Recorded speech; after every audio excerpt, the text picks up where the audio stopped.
So, letter G, package movement control. Every facility must establish a system for the control of package entering, of leaving the premises. However desirable it might seem, it is simply unrealistic to suppose that blanket rule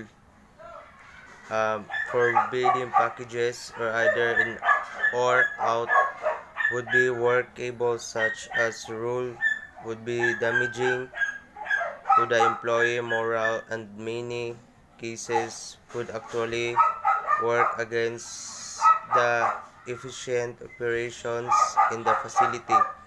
Therefore, since the transporting of packages through the portals is a fact of life, they must be dealt with the order to prevent theft and misoperations of company properties. Thus, number one, no packages shall authorized to be brought inside the industrial installations, offices, and work area without proper authority. This basic precept help reduce, if not eliminate, pilferage, industrial espionage, or sabotage. So, diri as a number one is dapat dili ginaalaw sa isa ka establishment nga magsulod og kanang packages or box sa sulod sa sa sulod sa establishment kay para maiwasan ang sabotage or spionage ana. And number two is outgoing packages carried by personnel should be closely inspected, and those in vehicles should also be checked, as many pilferage items hidden in the surface of the vehicles leaving the compound. So katong mga package nga nasa gawas is dapat gina-check gyapon to nila kay syempre para maiwasan if basig na ay by something wrong ana nga package. And of course sa mga sakyanan dapat gina-check po na nila para maiwasan ang mga banta sa isa ka sa establishment or sa usa ka ano. So number 3, any personnel or visitors entering the installations with the package should deposit the same of the security, and in the return reserve the number tag which he or she will use in the claiming his/her package upon departing. So example sa mall, so dapat kung nakay dalon kay imo siyang ibilin sa baggage counter kay bawal man nimo siya dala-dalaon bisig asa. So dapat ibilin lang nimo siya sa baggage counter. So, letter H, control of vehicle in the installations.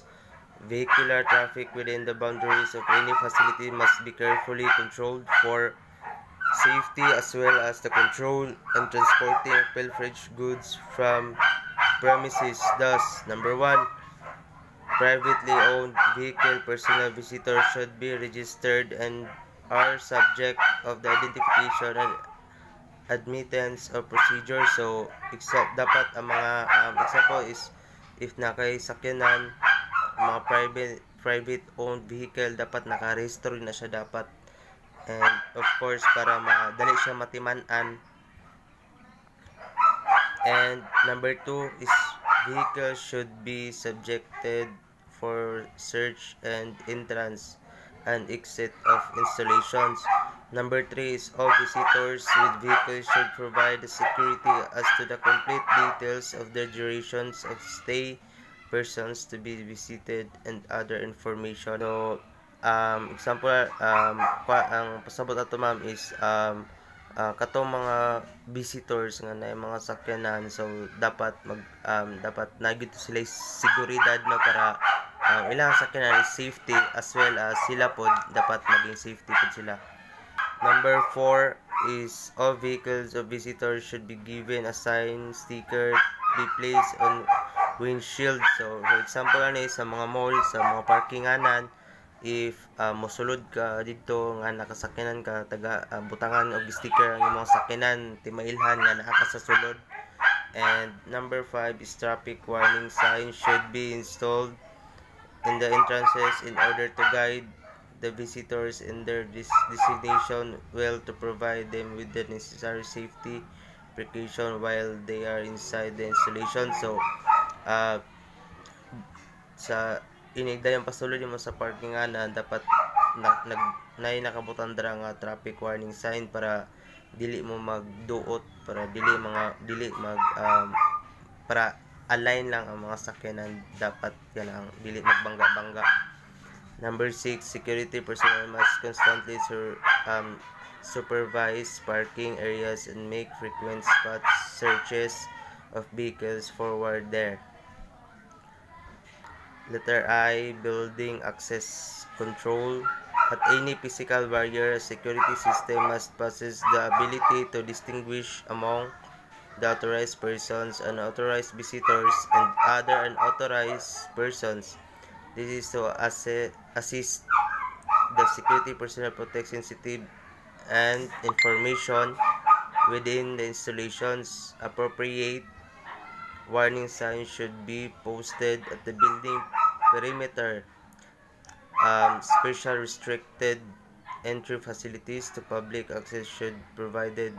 This will be dependent on the degree of security needed of the protection of property, activity, and other process within the building. A clear-cut policy of the access control should disseminated at all personnel of the installations. Letter G, personal security investigation. It is an inquiry into the character, reputation, discretion, and loyalty individual in order to determine a person's suitability to be given security clearance. Number 1 is type of personal security investigation o PSI. So letter A, National Agency Check or NAC. This is an investigation of an individual made upon the basis of written information supplied by him or response official inquiry and by the reference to appropriate national agencies. It is simply a check of the files and record national agencies. The national agencies check under this type of investigation are the following. So number 1 is the National Intelligence Coordinating Agency or NICA. Number 2 is National Bureau of Investigations or NBI. Number 3 is ISAF or G2 Division, GHQ or AFP. Number 4 is CIDG, PNP, CAMCRAME or etc. Letter B is Local Agency Check or LAC. This type of investigation consists of the first type plus written inquiries. Investigation consists of the first type plus sent to appropriate local government agencies, former employees, references, schools listed by the person under investigation.